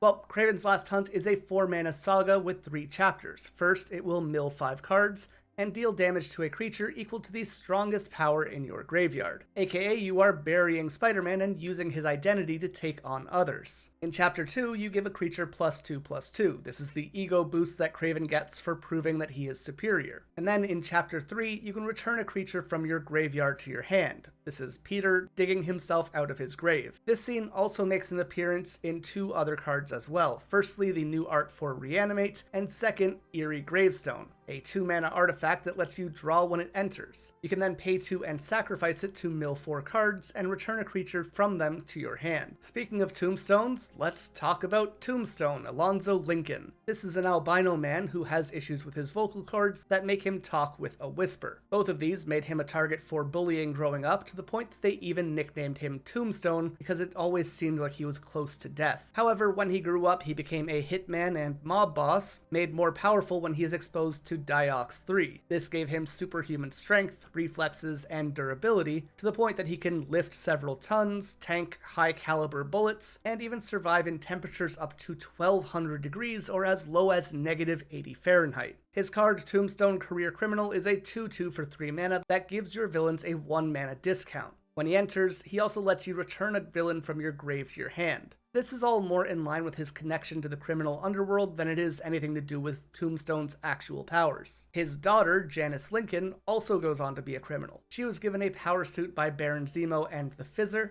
She was given a power suit by Baron Zemo and went on to join Boomerang's Sinister Six, which is kind of like the real Sinister Six, but worse in every way. She appears on Beetle Legacy Criminal, a 3/3 for 4 mana with flying, who lets you pay 2 and exile a card from your graveyard to give a creature a +1/+1 counter and flying for the rest of the turn. Speaking of Boomerang, he can also be seen alongside Beetle, Overdrive, Shocker, and Speed Demon on Superior Foes of Spider-Man. The flavor text pretty much nails it. Boomerang manages to assemble a squad that wasn't really all that sinister, and certainly wasn't all that 6. It is kind of a cheap knockoff of B-list and C-list villains, despite the name. This card is a 3/3 with Trample for 3 mana, who lets you exile the top card of your library and play it until you exile another card with this ability each time you cast a card that costs 4 or more. Another member of this group was Herman Schultz the Shocker. He is an inventor who made powerful gauntlets that can fire compressed vibrational air blasts. We see him on Shocker Unshakable, a 5/5 for 6 mana that gains first strike on your turn, and when he enters, he can deal 2 damage to a creature and their controller, which is fitting, as he is also on the new art for Shock, a spell which famously does 2 damage to any target. So, Shocker casts Shock once for each of his gauntlets when he makes an appearance onto the field.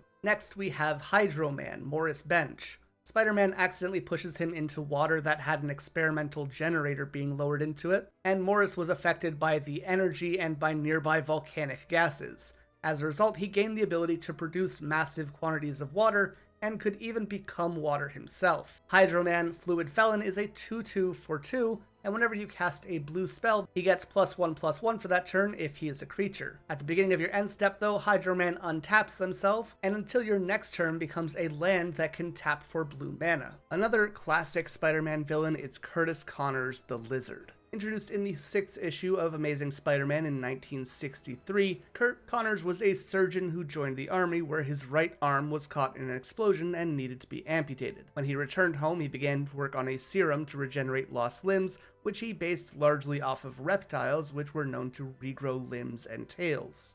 This worked, however, it also transformed him into a Lizard Man. Lizard, Connor's Curse, is a 5/5 with Trample for 4 mana. It has the ability Lizard Formula, and when it enters, he will turn another creature into a 4/4 lizard with no abilities. Keeping on that lizard theme of 4s, Lurking Lizards shows off some of Connor's victims. It's a 2-mana 1/3 with trample and gains +1/+1 counters whenever you cast a spell that costs 4 or more. Connors also appears on 2 reskins as well, Beast Within with the cover from Amazing Spider-Man 313 and Go for the Throat. But Connors isn't the only lizard. Rampaging Classmates shows off the lizard from Earth-65, Peter Parker. After being harshly bullied his entire life, Peter steals a formula from Curtis Connors and transforms himself into a lizard to take revenge against his bullies. Spider-Gwen then shows up to stop him and accidentally kills him when a building collapses soon after he begs for his life and says that he just wanted to be special like she was. This attack involved a swarm of transformed lizards, which is why the card Rampaging Classmates is a 3/2 for 3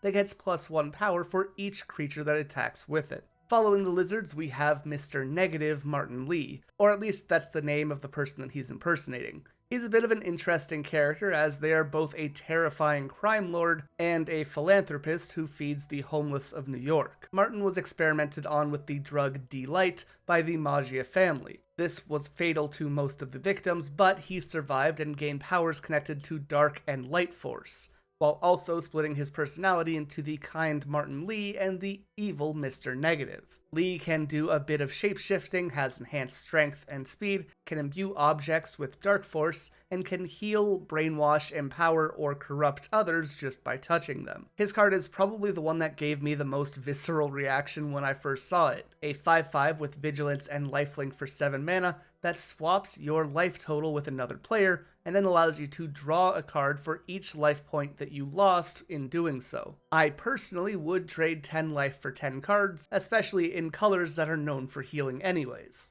Mr. Negative's soldiers are the Inner Demon Gangsters, a 3/4 for 4 that lets you discard a card to give it 1 power and menace for the rest of the turn. Another pretty cool villain is Jonathan Owen, aka The Spot. He was a scientist working under Kingpin, who, by the way, how did we not get a Kingpin card? I get that's more of a Daredevil thing, but still. Regardless, Owen was ordered to reproduce Cloak's powers, and eventually he succeeded in making a small black portal. But this took too much power, and the city experienced a blackout which destabilized it. Owen walked into it and found himself in a different dimension with seemingly infinite portals inside. When he returned back home, he found the portals had stuck to his skin, and he was able to create these portals at will to pass things through from one place to another. On top of that, Owen is basically immortal now and will reconstitute in the spotted dimension even if he is fully disintegrated or killed. The Spot Living Portal is a 5 mana 4/4, and when he enters you can choose a non-land permanent on the field and up to 1 other card that's in a grave. When he dies, he gets placed on the bottom of your deck and the targeted cards are returned to their owner's hands. The Spot's Portal, on the other hand, is a 3 mana instant that puts a card on the bottom of their owner's library,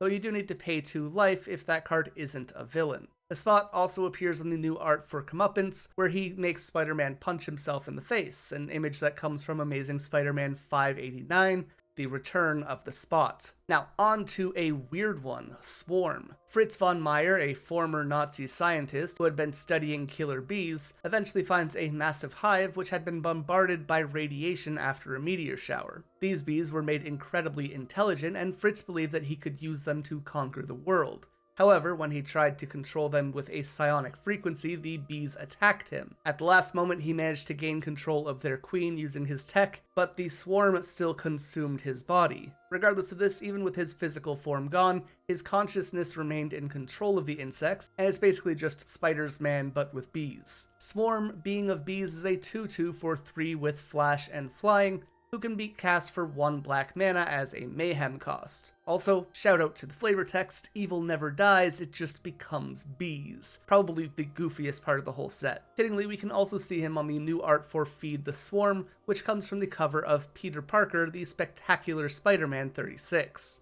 Keeping on the theme of scientists who get changed by their own experiments, we have Mark Raxton, the Molten Man. He wanted to use his creations to become rich, and started working for Dr. Spencer Smythe as he developed a liquid metal alloy for Smythe's Spider Slayers by using a radioactive meteor as a base. However, Raxton tried to steal and sell this, and the two men got into a fight, as the alloy was accidentally spilled onto Raxton. His body began to absorb this alloy and turned his skin golden.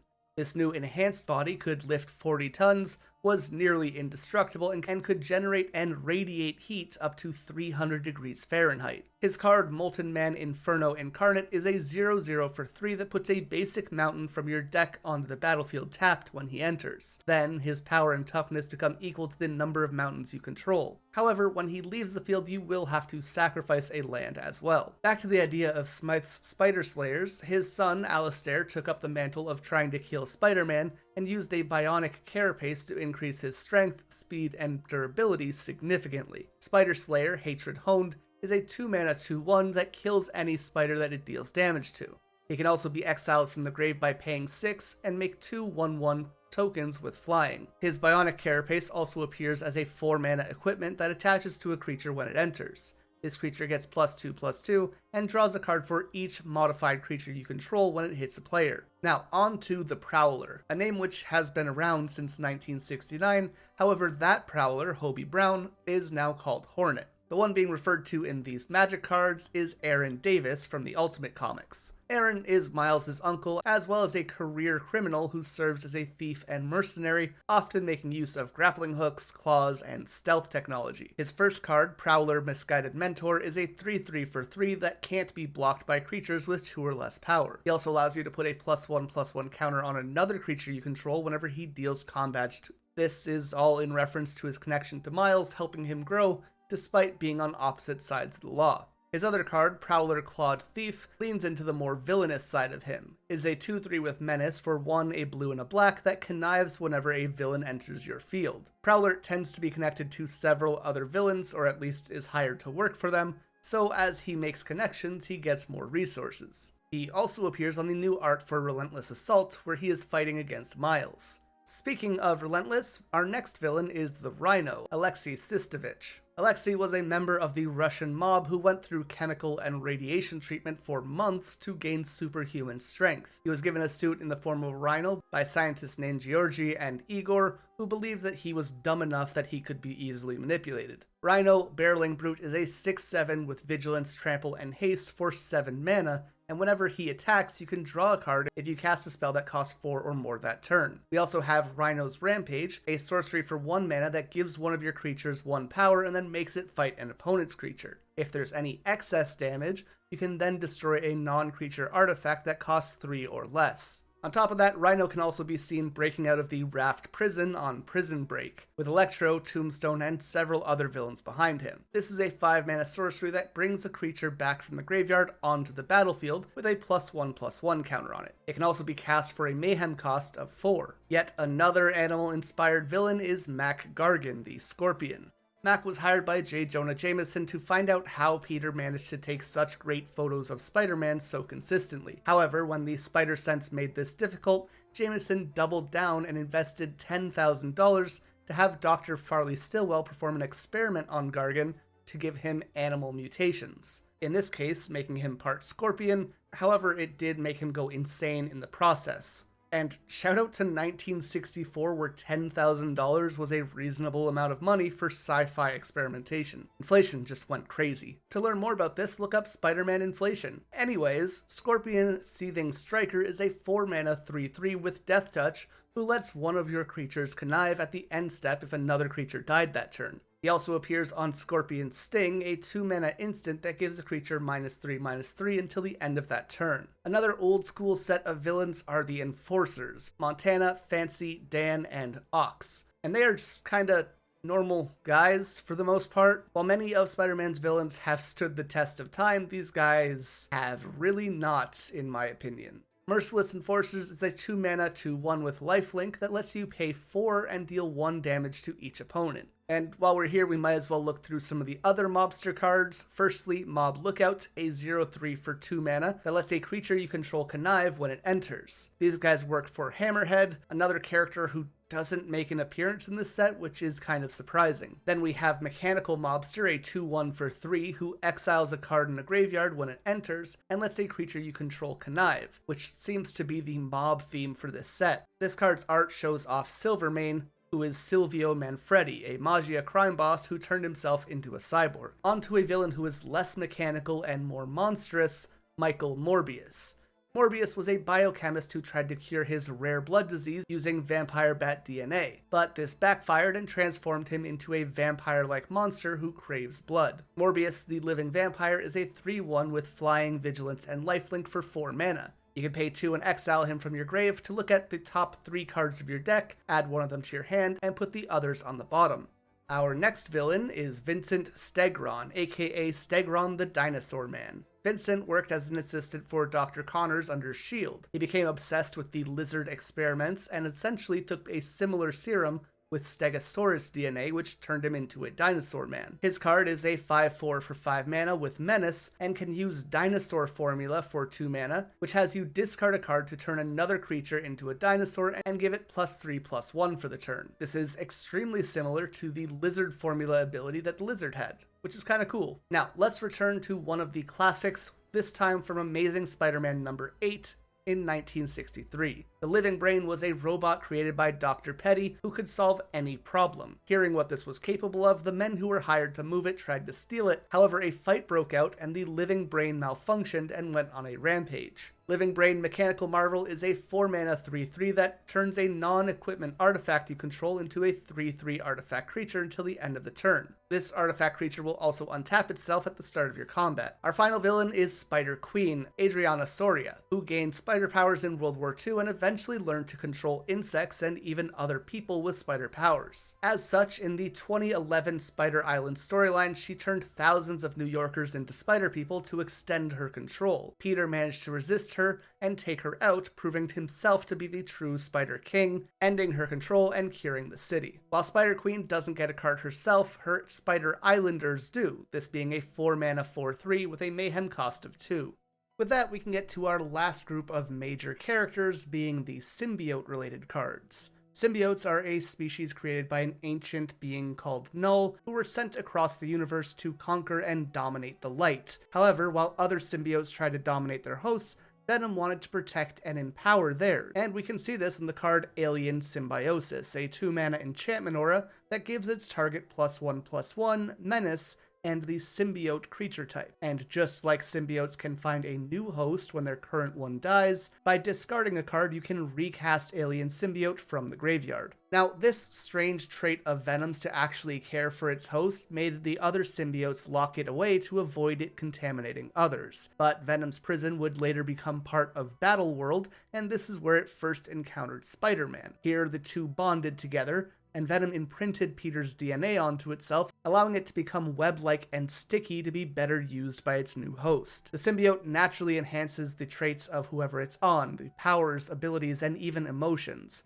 While Peter was absolutely a more capable hero with it on, Venom also bolstered the anger that Peter felt and made it difficult for him to hold control. And that's a pretty big deal because Peter is all about using his powers responsibly. The card Symbiote Spider-Man is a 2/4 for 3, and when it deals combat damage to a player, you can look at that many cards in the top of your deck, add one of them to your hand, and put the rest in your graveyard. Being aggressive, creating a new advantage, and not worrying about the things that he needs to throw away. He can then pay 3 to exile himself from the graveyard and put a +1/+1 counter on another creature, finding a new host. This suit also appears on the new art for Leyline Binding, which features the cover of Amazing Spider-Man 258 from 1984. In which Peter is troubled by dreams where the symbiote suit and the regular spider suit fight to see who can control him. We also see the symbiote suit Spider-Man on the new art for Mystic Confluence and Winds of Change, which are the cover for Marvel Superhero Secret War number 8 and Amazing Spider-Man 252 respectively. And right behind Spider-Man as my next favorite character in comics is Venom, Eddie Brock.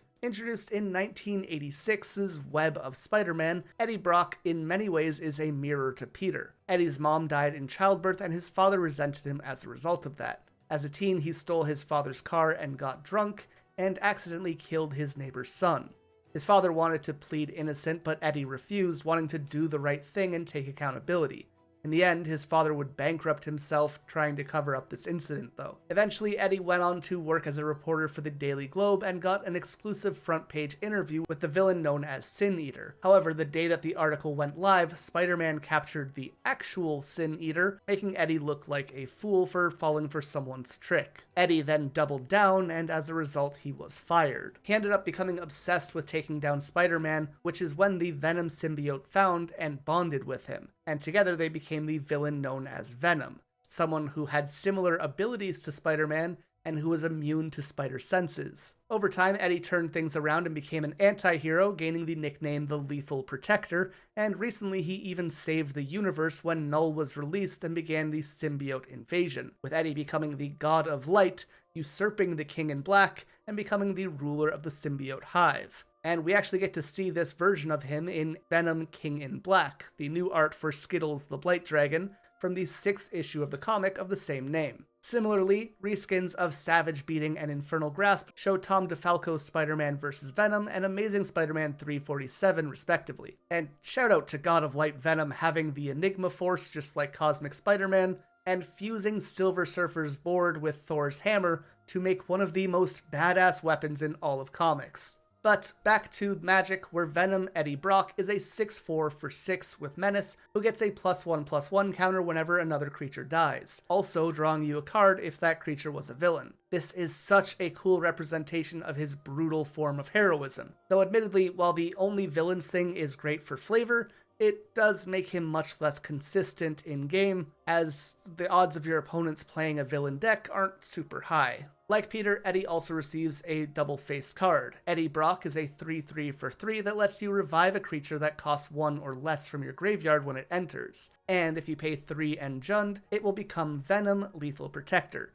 a 6-mana 5/5 with Menace, Trample, and Haste. And when they attack, you can sack another creature. Based on that creature's cost, you can draw X cards and cheat out a permanent from your hand with X mana or less. This is a super cool one, with flavor kind of being that you kill a baddie to help an innocent card thrive, and it kind of reminds me of playing Corvold, which is always fun. The alt art from this shows a panel from Amazing Spider-Man 300 where Venom explains his origin to Spider-Man, and the cover for the Lethal Protector series is on the backside. On the idea of Lethal Protector though, this is stemming from a 1993 comic line by David Michel and I. The card Lethal Protection gets its name from this as well. It is a 4-mana black sorcery that destroys a creature and returns another creature from your graveyard to your hand. Then we have a 5-mana sorcery called Venom's Hunger, which costs 2 less if you control a villain, allowing you to kill a creature and gain 2 life. Sticking to this more villainous side of Venom, we have Venom Evil Unleashed, a 5-mana 4/5 with Death Touch, that can pay 3 to exile itself from the graveyard and give another creature 2 +1/+1 counters, as well as Death Touch for the rest of the turn. This one, like the Symbiotes Spider-Man card, shows how Venom can pick up and empower new hosts after abandoning his current one.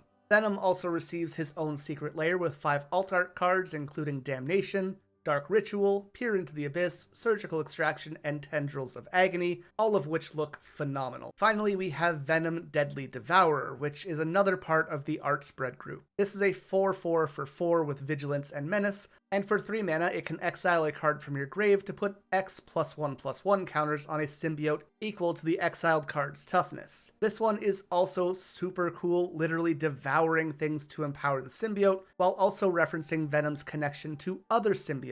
For example, Scream. First shown in the Lethal Protector series, though they wouldn't be introduced properly until a decade and a half later in 2007. The Life Foundation was working on a Cold War project for mutually assured destruction, as well as to provide a utopia for the wealthy during the apocalypse that followed. Along with this, they wanted a superhuman police force, which led them to extracting seeds from the Venom symbiote. One of these would be Scream, who merged with a security guard called Donna Diego. They appear on Symbiote Spawn, a 3-mana 3/2 that drains your opponent for 2 life when it dies. Another symbiote which came from Venom is Anti-Venom. After separating from the Venom symbiote, fragments of it still remained in Eddie's body. It was around this time that he was dealing with cancer, which was quickly overwhelming him. He began volunteering at Martin Lee's soup kitchen, and as a reminder, Martin Lee was Mr. Negative. His powers healed Eddie's cancer, but they also allowed the remnants of the Venom symbiote in Eddie to fuse with his white blood cells, creating Anti-Venom as a result. This was a color-inverted version of Venom who became toxic to other symbiotes. Which brings us to Anti-Venom Horrifying Healer, a 5/5 for 5 white mana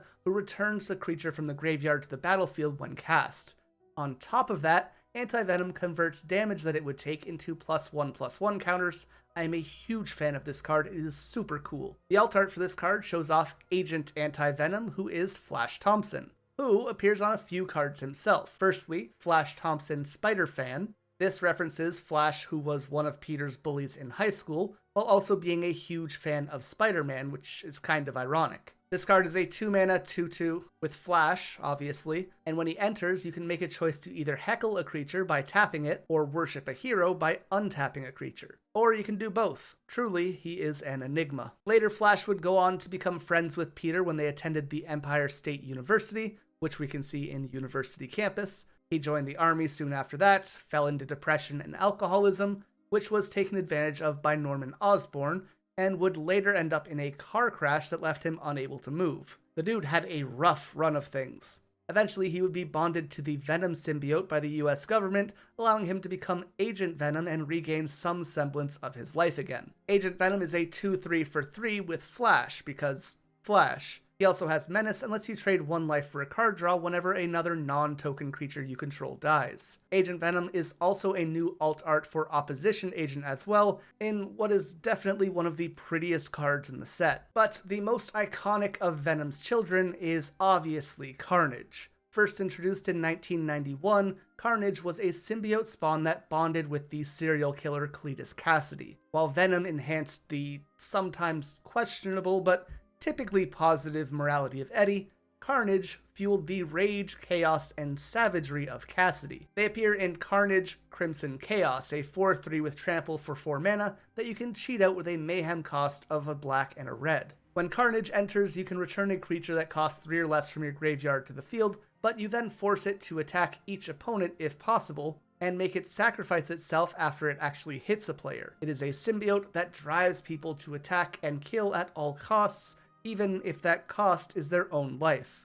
After Carnage was thought to be destroyed, Cassidy was imprisoned at Ravencroft Institute, which is a location we can see on Ominous Asylum. However, the symbiote remained inside of his blood, and by cutting himself, it was released and helped his escape. He then partnered with Shriek and Demogoblin as they slaughtered their way through New York, and Spider-Man and Venom actually had to work together with other heroes to subdue them. This event was called Maximum Carnage, and we can see that referenced in a card of the same name. This is a 5-mana saga with 3 stages. First, goading all creatures for the next turn. Second, giving you 3 red mana. And third, dealing 5 damage to each opponent. She shows up on the card Shriek Troublemaker, a 2/3 for 3 that lets you discard a card at the start of your first main phase each turn to make a creature unblockable for the rest of that turn. She also has Sonic Blast, which pings your opponents whenever one of their creatures die. Finally, Carnage also appears on the new art for Terminate, with the cover art for Amazing Spider-Man 361. Our final symbiote user is Gwen Stacy in Gwenom. After essentially losing her powers, Gwen comes into contact with the Venom symbiote and bonds with it, allowing her to become a hero once again. However, the Rhino had beaten her father to near death, and so Gwen became obsessed with revenge.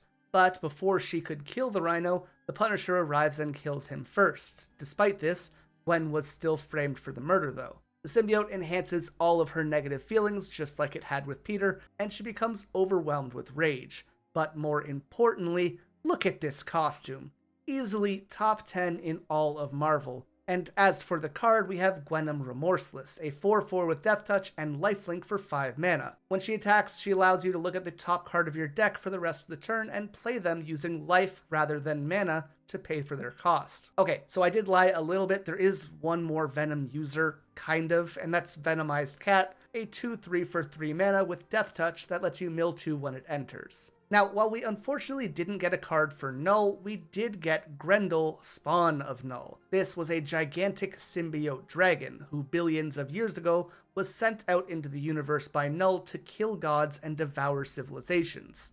This lasted until the 6th century when it arrived on Earth and was defeated by Thor, ultimately being trapped in the glacier until the Vietnam War when S.H.I.E.L.D. found it and began experimenting on it to make super soldiers. Surprising no one, the Grendel eventually broke free, and Null essentially used it as a portal to bring himself to Earth. Grendel appears on a 4-mana 3/3 with flying and death touch, and its art features its escape from S.H.I.E.L.D. and the assault on New York that followed. It is an absolute shame that this isn't a more interesting card, and that we didn't get a Null card. And our last group of cards are the ones that are just kind of miscellaneous about New York. Starting off, the New York section will be the Vibrant Cityscape, a land that lets you sacrifice itself to play a tapped basic land from your deck, because we needed another version of this card, obviously. More emblematic of this section of cards, though, is City Pigeon, because, yeah, it's going to be a lot of locations and general filler cards for this section. City Pigeon is a 1/1 with flying for 1 white, and when it leaves the field you can make a food token, because you can't eat when pigeons are around. Other food-related cards include Bagel and Schmear and Hot Dog Cart. The Bagel is a 1-mana artifact that lets you sacrifice it and pay a white to put a +1 counter, +1/+1 counter on a creature and draw a card. Or you can sacrifice it and pay 2 to gain 3 life and draw a card. As for the Hot Dog Cart, this is a 3-mana artifact that makes a food token when it enters